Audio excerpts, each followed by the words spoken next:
Right then, this is a video I've wanted to make for quite a while.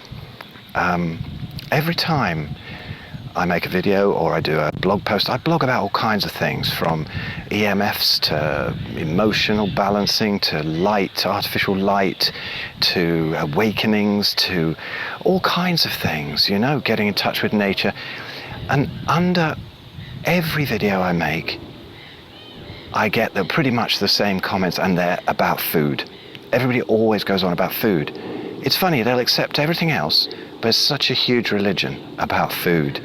And it's generally in the form of, well, we can't all eat like this. We can't all eat meat. It's not sustainable.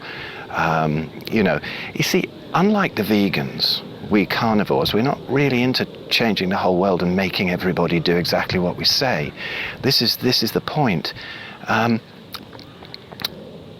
Every video it comes up, the same kind of thing comes up, and it's funny, you know, I get dragged into all these arguments. Somebody will pop up and say, well, you know, the Inuit didn't live long.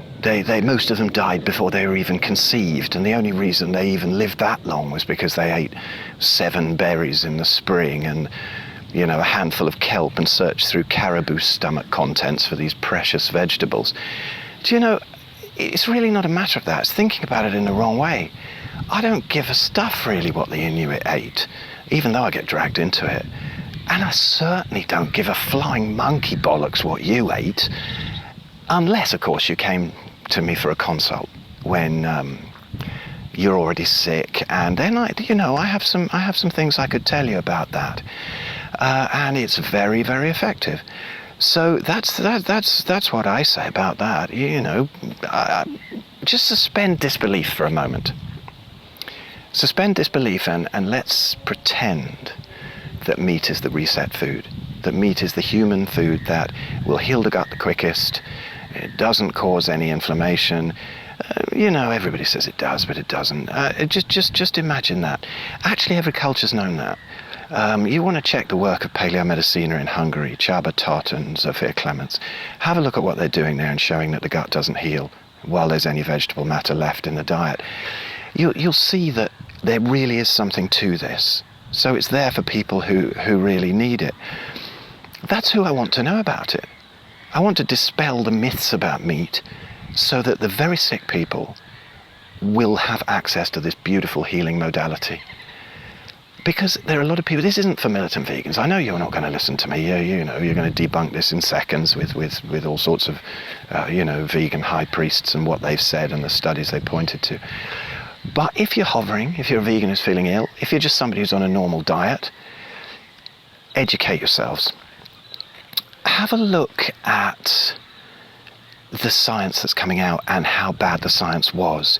I really encourage you, go from this video and go and listen to some interviews, some talks by Nina Teicholz, or Ivor Cummins, or Malcolm Kendrick, and actually understand how these studies were done that came up with the fact that meat wasn't good.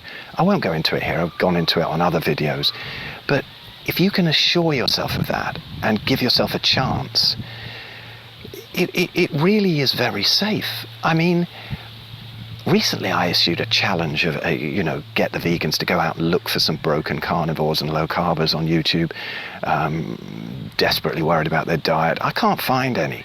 I really can't.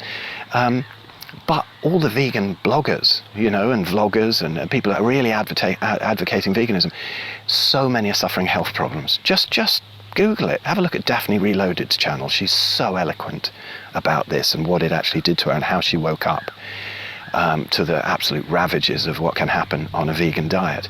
So assure yourselves of this by looking at the proper science that's coming out. For me, it's not about what you eat exactly. You can figure this out from understanding about nature, from understanding about light cycles and latitude. You know, when we were in our natural Paleolithic state or whatever, we'd wander around. Sure, we'd eat roots and berries. We'd eat fewer the further north we went. So when people say, oh, we ate like this, we ate like that, where are they talking about? They're talking about Africa, they're talking about the Arctic. It's completely different. But everywhere there was meat. So everybody ate meat. There were no vegan cultures. There just weren't. So it's been all through our history. They didn't have these chronic diseases. So they could wander around and they could be totally healthy on these diets, eating whatever they wanted. But you see, it's a little bit of a different factor now, because we've got so sick, we have to almost reset more. So, presuming meat's the reset food, go back to that. Try it, eat it for 60 to 90 days. Even a vegan diet's not going to kill you in that time. Give it a go, and I promise you at the end of it, you'll have a different view of diet, and you won't argue on YouTube channels about diet. You'll have a completely different view. All the people who argue are people who've never tried it, you know? So, it's all about nature. Maybe it's about deuterium. Maybe it's about depleting deuterium in the cell. So the further north you go, the fewer high deuterium foods there are. You can deplete it with the sun, you're in touch with the ground, you do all of these things that create health. So no, I mean, I think there might well be some advantages to certain plants. I think fruit, I've no idea whether it's beneficial to us or whether it was beneficial to the plants to spread the seeds. But fruit was great off the bushes, not the supermarket stuff that's just bred to be sugary and eaten in the winter. That's obviously not a health food.